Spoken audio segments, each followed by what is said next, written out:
Your Humanities Half Hour is brought to you by the Northern Marianas Humanities Council, navigating the human experience together.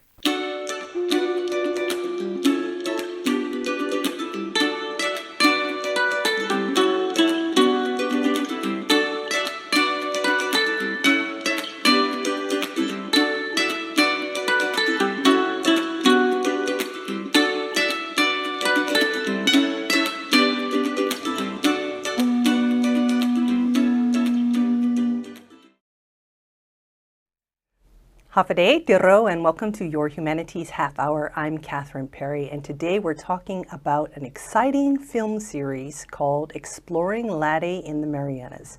Our guest today is the writer, director, and producer of the series, Leila Fleming Staffler. Leila. Hi, Kathy. Hey, congrats. You just premiered Film 3, Standing Room Only. Yes, At very premiere.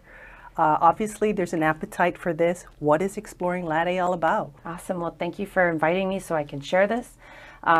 Exploring Latte in the Marianas is about telling and sharing the stories of our culture and past through looking at the way they are today in the present.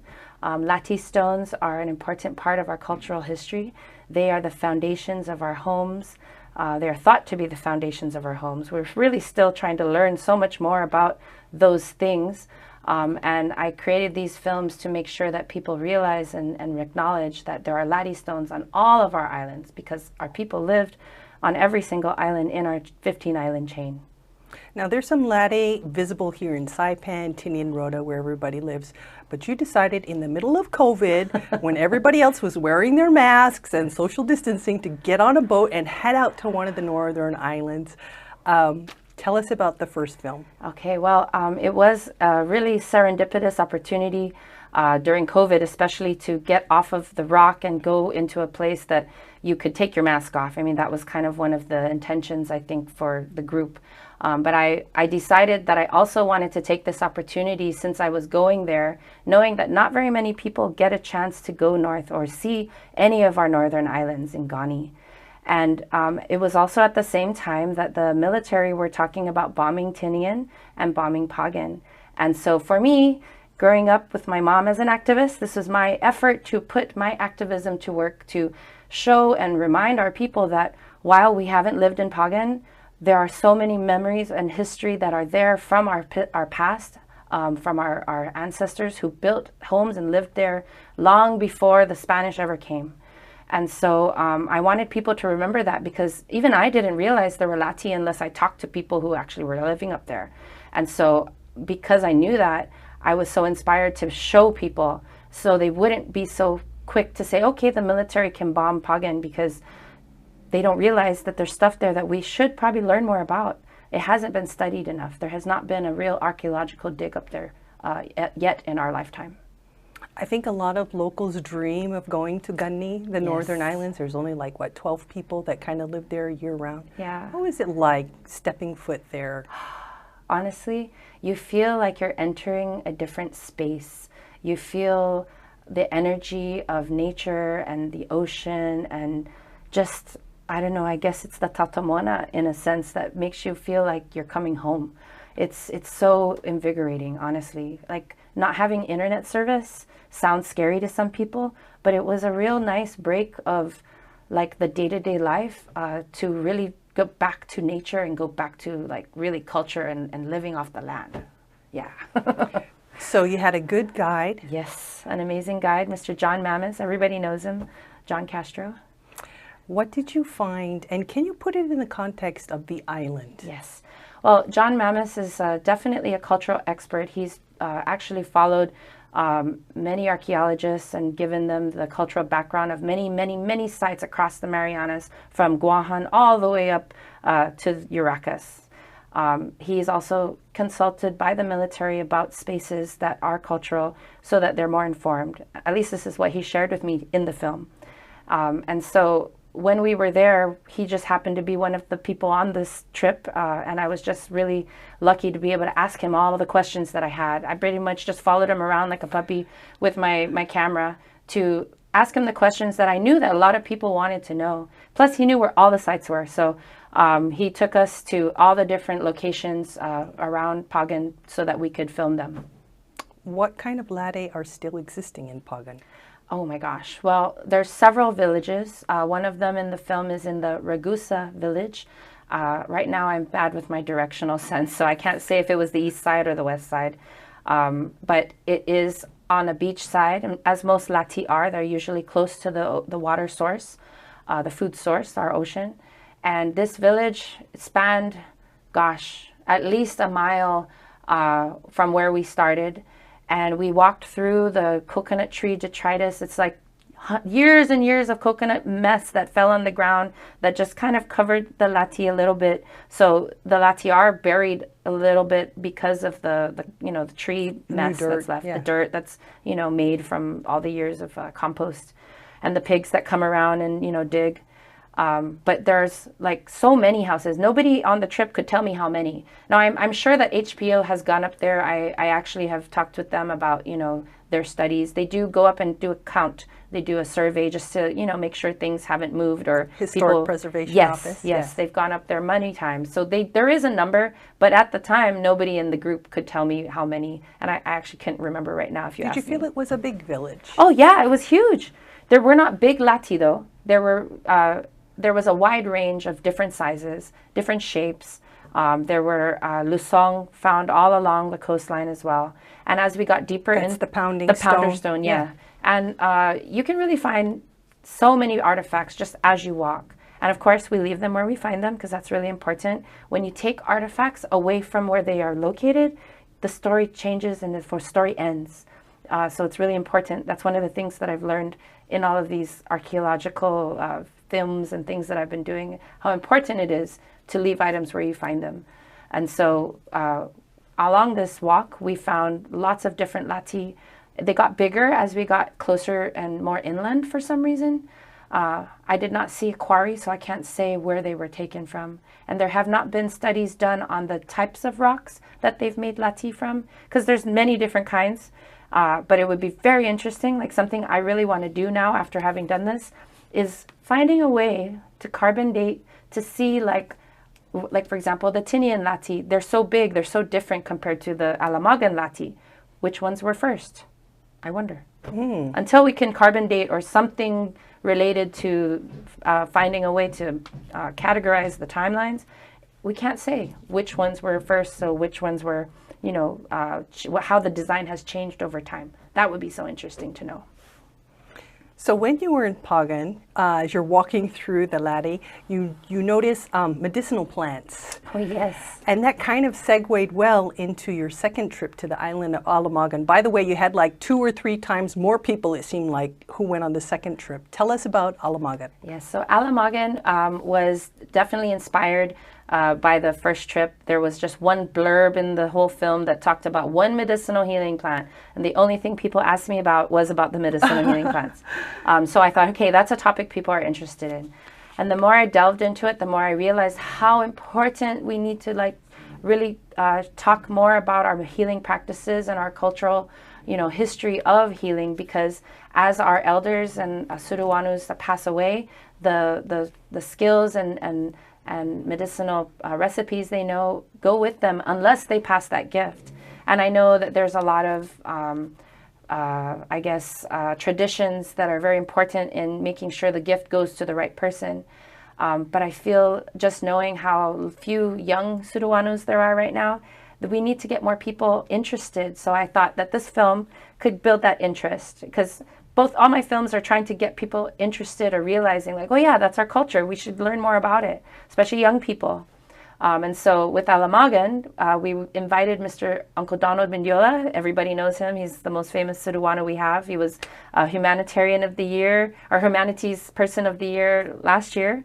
And so I wanted to make sure that we take someone who everybody, really respects and see if he can help us find more plants there that maybe we don't find so much down below in Laguas Islands.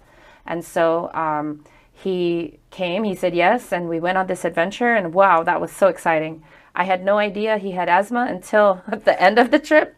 He had no asthma attack, but I wish, I was nervous at the end because, if I'm taking someone so far away, I just want to make sure that they're okay coming back. Cause, Oh, he was going, whether you oh yeah, no. And I approved or not. What was wonderful is he is a very spiritual person. I mean, we all know that he has ways of communing with our spirits, and he was communicating with them well before we even left Saipan.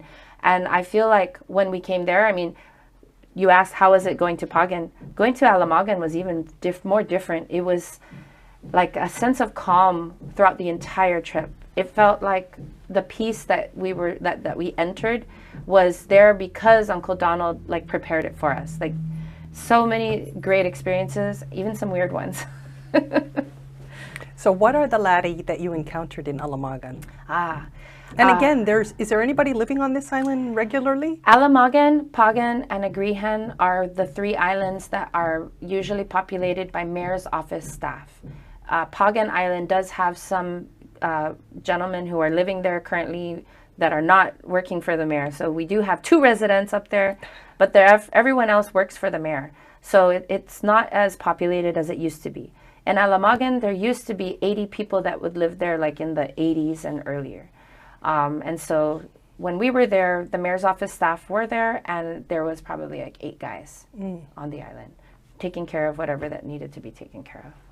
So tell us about the latte. Yes, the latte. So in Alamagan, like Aguiguan, the latte are more organic shaped. They were not really chiseled the way we expect to see them, like you see in Rhoda or in Tinian. They're more eroded over time. And they're kind of sparsed out around the island because similarly to Aguiguan, Alamagan doesn't have a beach. Like it's just stone, they're big stone boulder beaches. Aguiguan does not have any beach at all. But at least in Alamagan, there's a lot more water access. So the latte stones found there are definitely closer to the water access, and they're all along the terraces, the lower terraces. Because Alamagan is such a steep volcanic type of place, the only places to put latte would have been in the lower areas closer to the water. And so that's where we found them when we hiked along the edges. The best thing that we found there, or not best, but like the most interesting thing that was, especially for the medicinal healing practices, was a huge lusong as big as like twice the size of this table, a rectangle, and it had 15 to 18 different holes of different sizes. So you could imagine a lot of people pounding together. Communal pounding, yeah. Yes. And I mean, just imagining what it was like, you know, there, how this huge rock was moved, how they chose it, all of that. It's so interesting. We don't know the answers, but we definitely have a lot of questions. Well, when we come back, let's talk about your latest film. All right. All right. We'll be back after this break.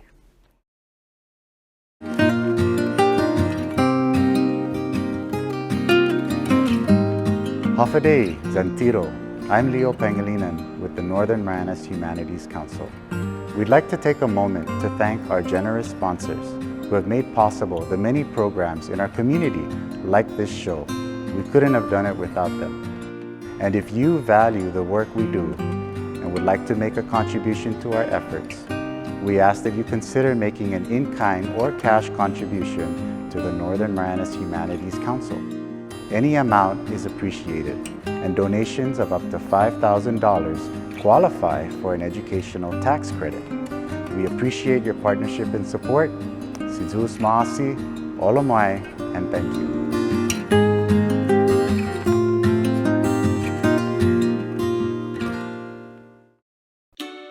Hafaday Zantiro.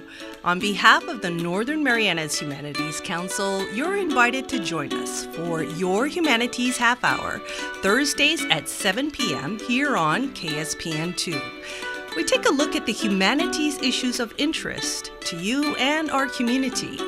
Join us as we navigate the human experience together on Your Humanities Half Hour, Thursdays, and replayed on Saturdays at 7 p.m. and on YouTube at 670 Humanities.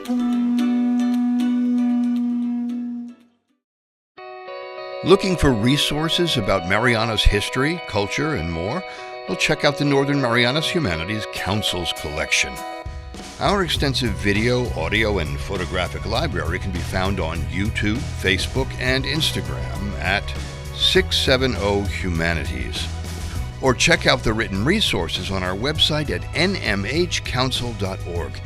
And for those who prefer a good book, we also have a selection of local publications for purchase. So, dive in, explore, and share your comments as we navigate the human experience together.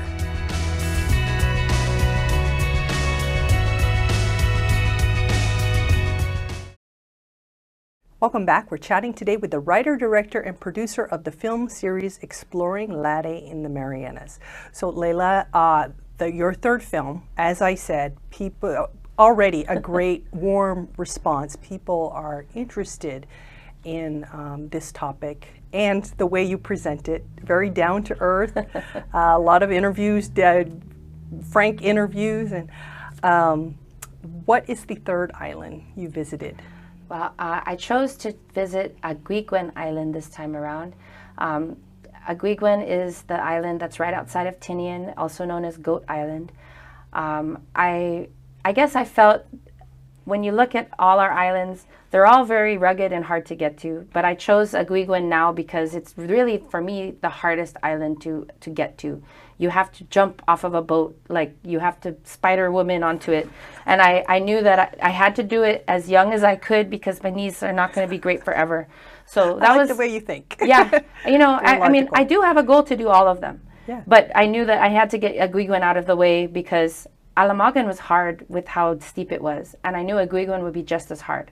So that was the first reason. But I also was always interested to go there because I knew there was an archaeological study that was available that I could use for a resource to have more, you know, academic additions to my voiceover. I wanted to improve my film process better. And so Brian Butler did a study in like the late 80s, and it was published in the 90s. So we used that as our guide to decide where we would go on the island for the Latte stones.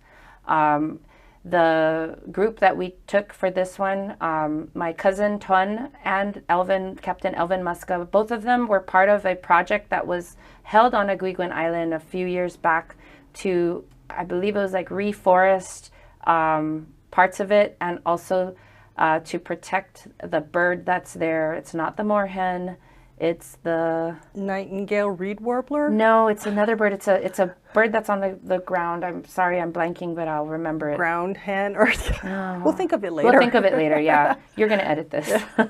Yeah. So they were there to be part of a project that required them to stay there for weeks at a time, and this project was maybe 4 years long. So they had been there and were always talking about it when I would, you know, hang out with my cousin, you know, on the weekends. So because I knew that he was so well versed in how to traverse the island, and he would talk about the Latte, I was like, okay, this one, I have to get this one out of the way. Since we have a study, we have the charter ready, let's go. So that was why we decided to do this one. And I was so excited when we were able to bring along a cave art expert because I knew that there was a cave there, and let's see if we could find something was kind of the impetus. What is the significance of Aguiguan in Chamorro history? Great question. So in Aguiguan itself, it's a lot of times you don't think that people would live there because it's so harsh.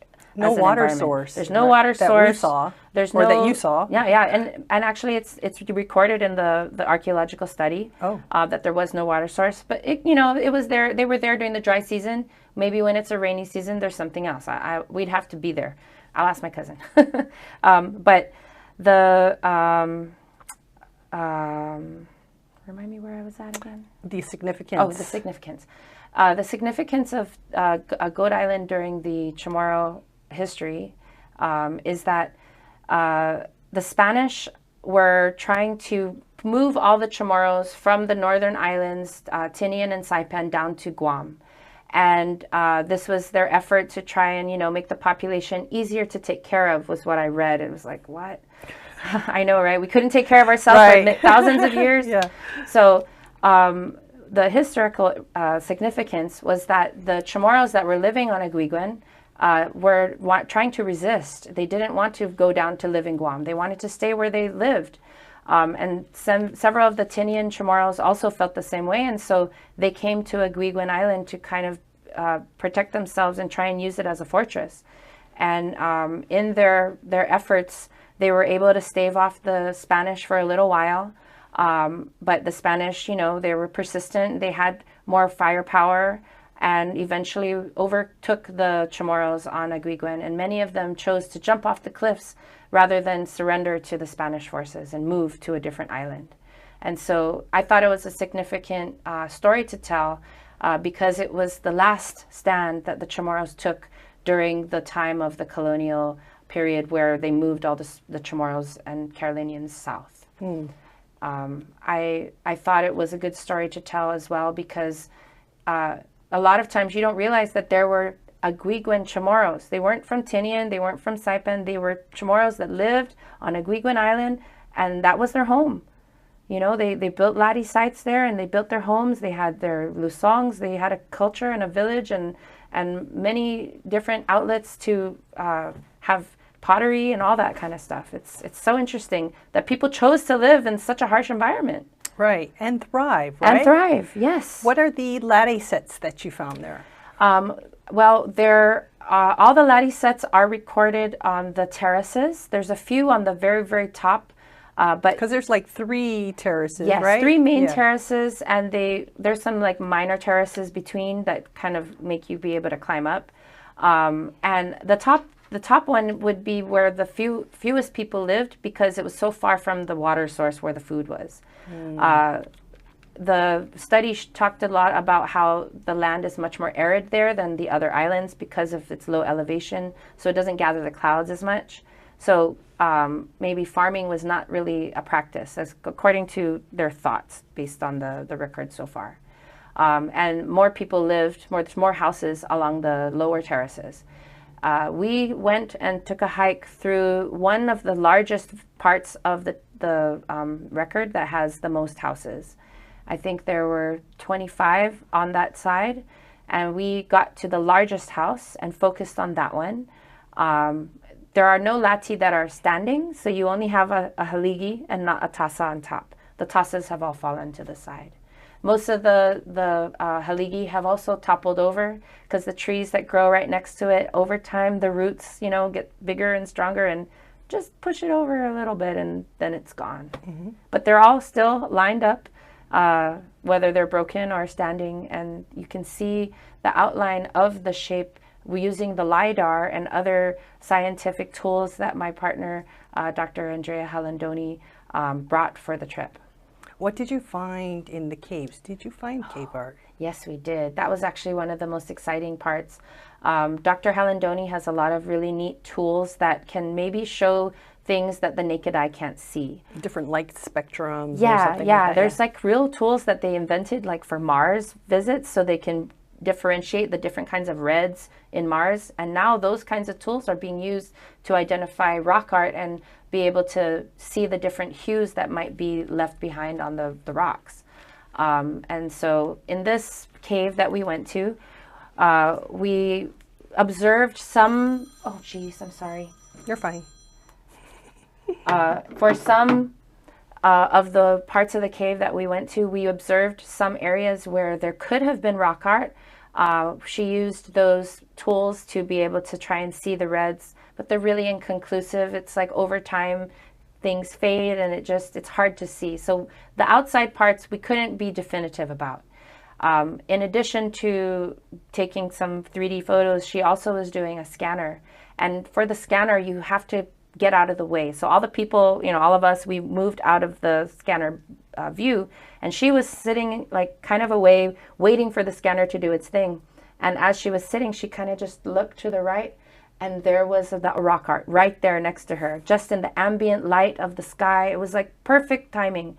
We were also there kind of around the summer solstice. I don't know if that had something to do with it, but the image revealed itself to her, and we were able to take a picture right there. And it was so neat because the Butler study that was done in the 80s didn't have that recorded. So we were able to bring something that wasn't found yet out to light. So it's definitely something precious to see. I'm sure people are going to want to watch these films. I enjoyed watching them. Where can they find them? You can follow me on YouTube at Exploring Latte in the Marianas. I only have 3. I have a full-time job, yes, so far. But I do plan to do as many islands as I can while I'm young and can still hike. I do plan to do maybe, I will include different cultural aspects with each film. I found that really important when we added the medicinal healing parts, the rock art parts. There are things that need to be told about our navigation stories.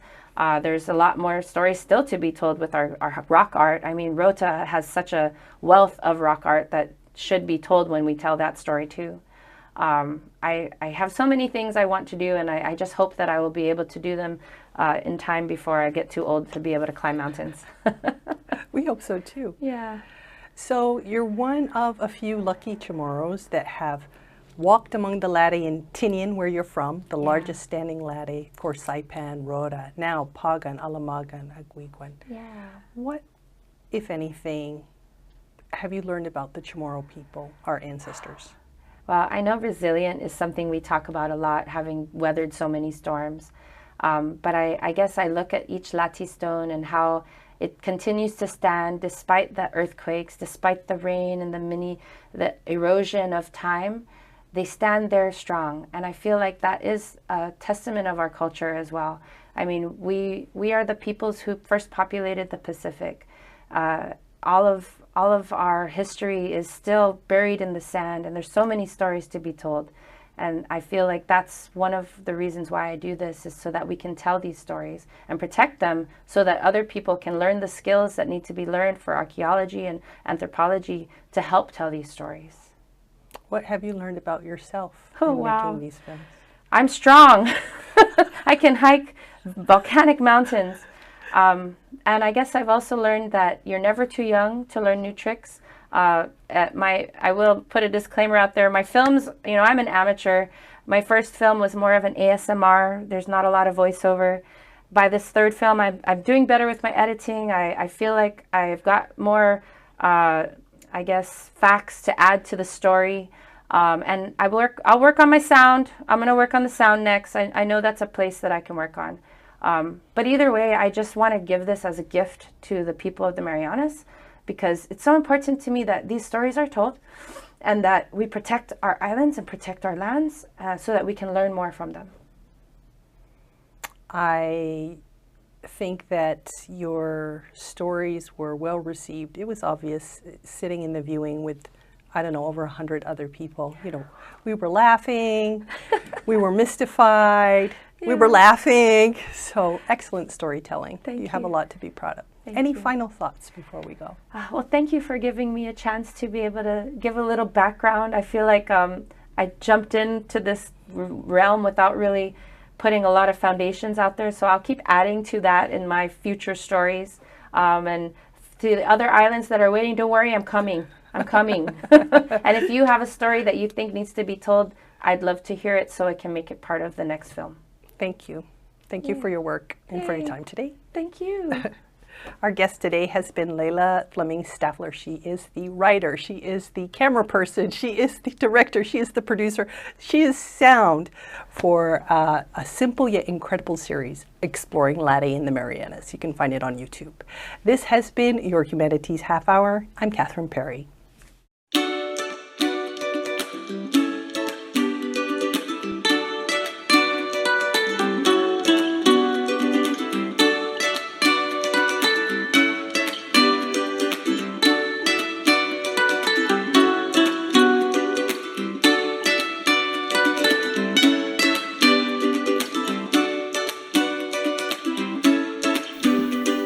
Your Humanities Half Hour has been made possible in part by a major grant from the National Endowment for the Humanities.